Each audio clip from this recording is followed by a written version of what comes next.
സ്ഥിരമായിട്ട് നഷ്ടമുണ്ടാക്കിക്കൊണ്ടിരിക്കുന്ന സൊമാറ്റോ പോലുള്ളൊരു കമ്പനി കോടികൾക്ക് വിൽക്കാൻ പറ്റുമോ? എന്താണ് ഇതിനകത്തെ ഗെയിം?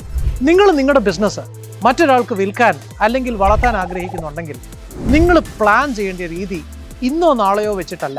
മിനിമം ഒരു 3 years എങ്കിലും പ്രോപ്പറായിട്ട് പ്ലാൻ ചെയ്താൽ ഇത് നിങ്ങൾ ഇരട്ടിക്ക് വിൽക്കുന്നതിന് പകരം ഈ വിൽക്കുന്നതിൻ്റെ വാല്യൂ 5x 10x ആക്കാൻ സാധിക്കും. ഒരു കമ്പനിയുടെ ഗ്രോസ് പ്രോഫിറ്റോ നെറ്റ് പ്രോഫിറ്റോ അനുസരിച്ച് മാത്രമല്ല വാല്യുവേഷൻസ് ഡിസൈഡഡ് ആകുന്നത്.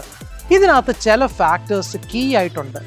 അതിലാണോ ഇമ്പാക്റ്റ് വരുന്നത് എന്നത് ഇമ്പോർട്ടൻ്റ് ആണ്. ഇതിനകത്ത് കീ ആയിട്ട് കൺസിഡർ ചെയ്യുന്ന വാല്യൂ എന്ന് പറയുന്നത് ക്വാളിറ്റി ഓഫ് ഏർണിങ്സ് ആണ്. നിങ്ങളുടെ റിപ്പീറ്റ് കസ്റ്റമേഴ്സ് എത്ര പേരുണ്ട്, റിപ്പീറ്റ് കസ്റ്റമേഴ്സിനെ മെയിൻറ്റെയിൻ ചെയ്യാൻ വരുന്ന കോസ്റ്റ്, നിങ്ങളുടെ ബിസിനസ്സിൻ്റെ KPIs കീ പെർഫോമൻസ് ഇൻഡിക്കേറ്റേഴ്സ് ഏതൊക്കെയാണ്, ഇതിലൊക്കെ യഥാർത്ഥമായ സ്ഥിതി നിങ്ങളുടെ ഫിനാൻഷ്യൽ സ്റ്റേറ്റ്മെൻറ്റ്സിലൂടെ നിങ്ങളുടെ ബുക്സിലൂടെ നിങ്ങൾക്ക് കാണിക്കാൻ പറ്റുന്നുണ്ടോ? ആ യാഥാർത്ഥ്യത്തിനാണ് വില. അതാണ് 10x ആയിട്ട് വളർത്തുന്നത്.